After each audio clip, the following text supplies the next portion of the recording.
Hello dears, welcome in our YouTube channel. This is Amit. तो दोस्तों, आज हम लोग एक नए टॉपिक के साथ आए हुए हैं और वो पढ़ने वाले हैं पास्ट टेंस। और पास्ट टेंस में पढ़ेंगे पास्ट इंडेफिनिट टेंस। और आपको तो पता ही है कि कोई भी टेंस हो उसके 4 सेंटेंसेस होते हैं, मीन्स 4 सेंटेंसेस होते। There are 4 types of sentences: indefinite, continuous, perfect and perfect continuous tense. तो दोस्तों, आज हम उसी का फर्स्ट टाइप पढ़ने वाले हैं, पास्ट इंडेफिनिट टेंस। तो चलिए आइए समझते हैं कि इसको पहचानते कैसे हैं। अगर हिंदी वाक्य आपको दिया जाए, हिंदी वाक्य में उसकी पहचान कैसे करेंगे कि वो पास्ट इंडेफिनिट है कि नहीं? पहचानना भी तो जरूरी है। अब बिना पहचाने आप कैसे बता पाओगे कि वो कौन सा टेंस है ना? तो देखिए, अगर कहीं पर भी पास्ट टेंस दिया होगा तो वहां पर था शब्द जरूर लगा होगा। क्या लगा होगा? था। अच्छा, जैसे मान लेते हैं कि आप काम करते थे, तो आप मुझे बताओ ये पास्ट था या प्रेजेंट है या फ्यूचर है? पास्ट ही तो था ना कि आप काम करते थे, आप पढ़ाई करते थे, आप गाना गाते थे, आप खेलते थे। तो ये जितने भी था, थी, थे, होते, ये सब पास्ट के बारे में ही तो बताते हैं। तो ऐसी क्रियाओं के अंत में कौन कौन होना चाहिए? था, थी, थे, ऐसी सब चीजें होंगी। अच्छा, अब इंडेफिनिट की बात करते हैं। तो एक तो होता है डेफिनिट और दूसरा होता है इंडेफिनिट। अच्छा, इंडेफिनिट में क्या अनिश्चित होता है, मतलब इसमें भी आपको काम तो दिया जाएगा कि हाँ ये काम हुआ था, बट काम होने का समय नहीं दिया होता है। दोस्तों, समझ में आ गया होगा? ठीक है ना? तो इसमें भी समय नहीं दिया होता। तो आइए फिर पहचान पे चलते हैं। तो पहचान इसका लिखा हुआ है, इस प्रकार के वाक्यों में भूतकाल में काम का होना पाया जाता है। जो ये इस तरीके के वाक्य आपको मिलेंगे तो इसमें जो भी काम होगा वो कहाँ होगा? भूतकाल में। भूत को देखा है? हाँ, डरना नहीं, ठीक है ना? भूत और कोई नहीं, आप ही थे। आपके साथ जितना चीजें बीत चुकी हैं तो वही तो भूत हो गई ना। तो भूत है कहाँ, किधर है? तो जिधर भी मिले ना हमको जरूर बुलाना यार, देखना है एक बार। ठीक है ना? तो भूतकाल में काम का होना पाया जाता है। इसमें भूतकाल में काम के होने या ना होने का समय नहीं दिया होता, जैसा कि मैंने अभी आपको बताया, क्योंकि ये क्या है? इंडेफिनिट, अनिश्चित होता है। काम का होना तो बताया जाता है कि हाँ ये काम हुआ था, बट कब से हुआ था और कब तक होता रहेगा इसका कोई जानकारी नहीं है। मतलब काम के होने या ना होने का समय नहीं दिया जाता। चलिए दूसरे पॉइंट की मैं समझते हैं। दूसरा पॉइंट क्या कहता है कि हिंदी में ऐसे वाक्यों की क्रियाओं के अंत में, हिंदी में जो आपको वाक्य होगा उसकी जो क्रिया होती है उसके अंत में ता, था, ती, थी, ते, थे या फिर आपको आ या ई, ये, ई अथवा सका, सकी आदि आते हैं। मीन्स अगर ये सारे वर्ड्स आपको किसी भी वर्ब के लास्ट में मिल जाते हैं तो वही तो आपका कहलाएगा ना पास्ट इंडेफिनिट टेंस। क्या कहलाएगा? क्या कहलाएगा? पास्ट इंडेफिनिट टेंस कहलाएगा। तो आइए फिर इसकी इंट्रोडक्शन भी जान लेते हैं, और इंग्लिश में है कि नहीं? तो इंग्लिश में क्या है? इन this type of sentences the action is found in the past. Action, वो कहते हैं ना कि वो बहुत एक्शन दिखाते हैं, वो बहुत एक्शन दिखौती है। अरे एक्शन का मतलब क्या होता है? कार्य, काम होना, दिखौती दिखौता नहीं, ठीक है ना?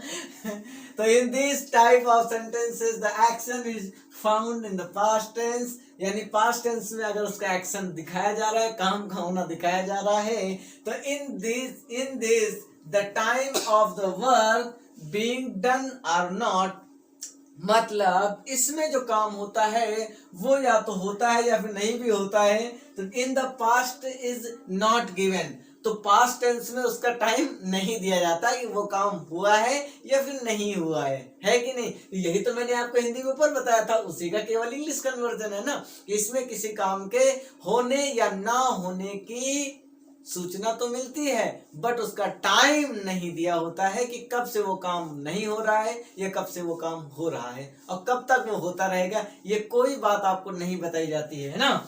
तो दूसरा इसका क्या है? सेकंड आपका पॉइंट है, in Hindi the verbs of such sentences end with ता, था, ती, थी, ते, थे, आ, या, ई, ये, ई और सका, सकी, इटेक्स्ट्रा। मीन्स हिंदी में जो वर्ब के लास्ट में है आपको ता, था, ती, थी, ते, थे, आ, या, ई, ए, ये और सका, सकी आते हैं। आई होप आप पहचानना सीख गए होंगे कि अगर पास्ट इंडेफिनिट टेंस आपको मिल जाए तो पहचानेंगे कैसे। लेकिन याद रखना, भूत वाली बात अगर मिले तो जरूर बताना, क्योंकि हम भी तो देखें भूत होता कैसे है। क्योंकि भाई देखो, अभी तक तो मैंने नहीं देखा, और अगर आपने देखा होगा तो जरूर बताना। वैसे आपसे बड़ा भूत है ही कौन ना। तो चलिए फिर इसका अफर्मेटिव सेंटेंस देख ले। हाँ, आइए फिर अफर्मेटिव सेंटेंस पे चलते हैं। सो माय डियर्स, आइए हम लोग अफर्मेटिव सेंटेंस को सीखते हैं कि कैसे होता है अफर्मेटिव सेंटेंस। तो यहाँ पर नियम नंबर 1 दिया गया है। नियम नंबर 1 क्या कहता है? ऐसे वाक्यों की अंग्रेजी बनाने से पहले कर्ता फिर वर्ब की सेकंड फॉर्म आती है। मतलब जब आप अफर्मेटिव सेंटेंस की इंग्लिश बनाते हो तो सबसे पहले आप सब्जेक्ट लिखते हो और देन फिर क्या लिखते हो आप? वर्ब की सेकंड फॉर्म। ठीक है ना? और यही मात्र एक ऐसा सेंटेंस है, मात्र यही एक ऐसा वाक्य है जिसमें वर्ब की सेकंड फॉर्म का प्रयोग होता है। बाकी आप पूरे टेंस पढ़ लेना, कहीं पर भी वर्ब की सेकंड फॉर्म का यूज नहीं आएगा।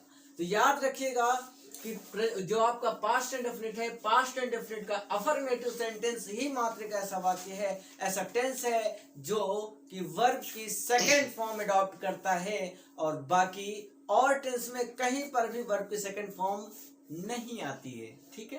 तो चलिए आइए इंग्लिश में भी देख लेते हैं rules. Before making English of such sentences the subject comes first. यानी इंग्लिश बनाने से पहले हम सब्जेक्ट फर्स्ट लिखते हैं, पहले सब्जेक्ट लिखते हैं। Then the second form of the verb comes, इसके बाद आपकी वर्ब की सेकंड फॉर्म आती है। This is the only sentence in which the second form of the verb is used. only यही एकमात्र ऐसा सेंटेंस है, यही एक ऐसा वाक्य है जो कि वर्ब की सेकंड फॉर्म लेके आता है, वर्ब की सेकंड फॉर्म अडॉप्ट करता है। इसके अलावा कोई भी ऐसा टेंस नहीं है जो कि वर्ब की सेकंड फॉर्म अडॉप्ट करता हो। तो दोस्तों, आई होप आपको ये समझ में आया होगा अफर्मेटिव सेंटेंस की पहचान। तो चलिए फिर हम चलते हैं स्ट्रक्चर और एग्जांपल्स की ओर, जिससे कि और आसानी से आपको समझ में आए। तो दोस्तों, जैसा कि आपने पास्ट इंडेफिनिट टेंस के अफर्मेटिव में नियम समझे थे, सेम उसी बेस पर अब हम स्ट्रक्चर को देखते हैं। स्ट्रक्चर क्या कहता है कि सबसे पहले हम सब्जेक्ट लिखेंगे, देन वर्ब की सेकंड फॉर्म लिखेंगे और ऑब्जेक्ट लिख देंगे। इतना छोटा सा काम करना है किसी भी टेंस के लिए, वो चाहे कितना भी बड़ा क्यों ना हो। तो बड़े से बड़े सेंटेंस को कैसे सॉल्व करते हैं वो आज हम लोग चुटकियों में देखेंगे, है ना? चलिए देखिए, मैंने कल एक हिंदी व्याकरण की किताब खरीदी थी। ठीक है? तो आपने भी खरीदी होगी कोई ना कोई। तो मैंने तो भाई हिंदी व्याकरण की खरीदी है, तो आप इंग्लिश व्याकरण की खरीदिएगा, मतलब अंग्रेजी व्याकरण की खरीद लीजिएगा। ठीक है? तो मैंने का क्या हो जाएगा? तो आई हो जाएगा ना, सब्जेक्ट आई हो जाएगा। वर्ब की सेकंड फॉर्म खरीदना को कहते हैं बाई, और इंग्लिश में बाई का जो सेकंड फॉर्म होता है वो होता है बॉट। तो BOUGST हो जाएगा बॉट। अब इसके बाद आपको लिखना है ऑब्जेक्ट, और ऑब्जेक्ट क्या है इसमें? ऑब्जेक्ट हिंदी व्याकरण की किताब, है ना? तो आई बॉट हिंदी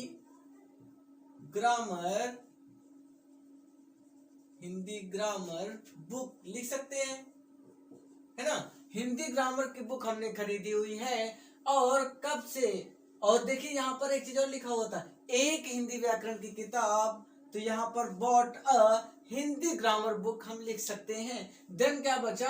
कल खरीदी थी, तो कल को क्या लिखेंगे? तो बीता हुआ कल, यस्टरडे लिखते हैं। क्या लिखते हैं? यस्टरडे। और अगर आने वाले कल की बात करें तो टुमारो लिखते हैं ना, टुमारो मतलब कल, और यस्टरडे मतलब बीता हुआ कल। तो ये बीता हुआ कल की बात कर रहा है ना, क्योंकि पास्ट टेंस है। तो मैंने कल एक हिंदी व्याकरण की किताब खरीदी थी, तो उसके इंग्लिश के सेंटेंसेस क्या हो जाएगा? I bought a Hindi grammar book yesterday. कितना इजी है ना? तो दूसरा तो कर सकते हो आप। चलिए, शालिनी ने कल जन्म दिवस पर अपनी बड़ी बहन को बुलाया था। किसने बुलाया था? शालिनी ने। तो आप यहाँ पर लिख दीजिए शालिनी का नाम, और हो गया। इसके बाद वर्ब की सेकंड फॉर्म लिखना है। बुलाना को बोलते हैं कॉल, और इसमें सेकंड फॉर्म हो जाती है कॉल्ड। क्या हो जाएगी? कॉल्ड। अब किसे बुलाया है, ऑब्जेक्ट आ गया ना भाई, वर्ब के सेकंड फॉर्म तो हो गई, अब ऑब्जेक्ट लिखना है। ऑब्जेक्ट क्या है, अपनी बड़ी बहन को बुलाया था। तो शालिनी मतलब नाम है, और नाम को अगर हम प्रोनाउन में देखें तो सी कह सकते हैं इसको ना, लड़का होता तो ही, लड़की है तो सी। तो सी के साथ अपने की अंग्रेजी हर होता है, और बड़ी बहन को क्या हो जाएगा, तो बिग सिस्टर हो जाएगा, बिग सिस्टर बड़ी बहन है ना। तो Shalini called her big sister, और किस चीज पे बुलाया था, जन्म दिवस पर बुलाया था। तो ऑन जन्म दिवस को क्या बोलेंगे, बर्थडे पार्टी, बर्थडे पार्टी है ना, बर्थडे पार्टी हो गया। और कब बुलाया था, तो कल बुलाया था, और कल के लिए आप क्या लिखेंगे, यस्टरडे लिख देंगे। और जैसे ही आपका वाक्य कंप्लीट हो जाए तो फुल स्टॉप लगा दीजिएगा। तो हो गया, Shalini called her big sister on birthday party yesterday. Shalini ने कल जन्म दिवस पर अपनी बड़ी बहन को बुलाया था। तो समझ में आया दोस्तों। तो चलिए फिर तीसरा एग्जाम्पल भी ऐसे ही चुटकियों में सॉल्व कर लेते हैं। मैं सब्जी खरीदने पापा जी के साथ बाजार जाता था। तो मैं का हो जाएगा आई, और खरीदना को होता है बाई, और उसका सेकंड फॉर्म होता है बॉट। तो ये हो जाएगा BOUGST बॉट। और क्या खरीदने, क्या खरीदने, किसके साथ खरीदने, सब्जी खरीदने ना।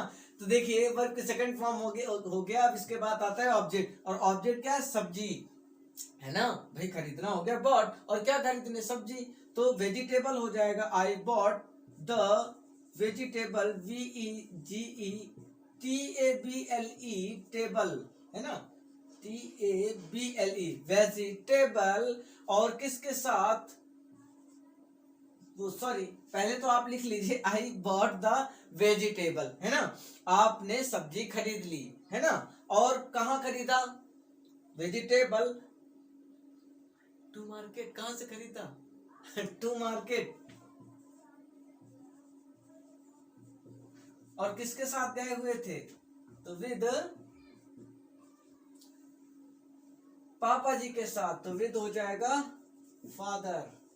सेंटेंस कंप्लीट हुआ, I bought the vegetable to market with father. आप ऐसा भी लिख सकते थे, देखिए आप केवल इसको फॉलो करिए, मतलब सब्जेक्ट, वर्ब की सेकंड फॉर्म और ऑब्जेक्ट, अगर ये तीन चीज फॉलो हो जाती हैं तो बाकी आप किसी को कहीं पर भी चिपका दो, कोई इतना परेशानी नहीं, कोई दिक्कत नहीं। कैसे, देखिए इसको आप ऐसे भी लिख सकते थे, आई bought the vegetable, I bought the vegetable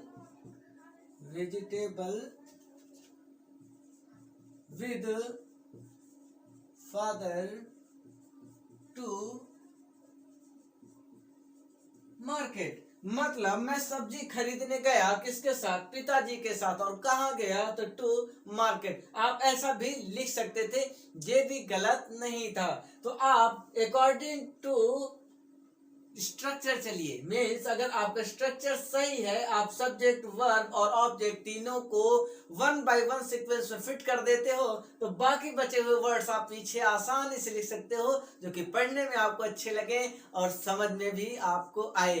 तो ऐसे सेंटेंसेस आपके कहलाते हैं अफर्मेटिव सेंटेंस। तो दोस्तों यहाँ पर आपने देखा पहचानने का तरीका कि मैंने कल एक हिंदी व्याकरण की किताब खरीदी थी, तो लास्ट में क्या है, ई थी, है ना। यहाँ पर देखिए ना, ये ई और थी है कि नहीं, ई थी, और इसमें क्या था, आ था या फिर या था, ऐसा भी बोल सकते हो। और इसमें क्या था, ता था। तो किसी भी वाक्य को पहचानने का तरीका क्या है, उसके सबसे बैक साइड में जाइए, सबसे पीछे जो उसकी वर्ब होती है, उसके लास्ट में जो जो आपको दिया गया था कि जिस भी वर्ब के लास्ट में ता था, ती थी, ते थे, या ये ऐसे वाक्य आपको मिलता है, तो क्या कहलाएगा, वो अफर्मेटिव सेंटेंस कहलाएगा। और इसका सेकंड रूल सका सकी का है, वो हम लोग देखेंगे नेक्स्ट वीडियो में। तो आइए फिर इसके बाद हम लोग इसकी प्रैक्टिस भी करेंगे।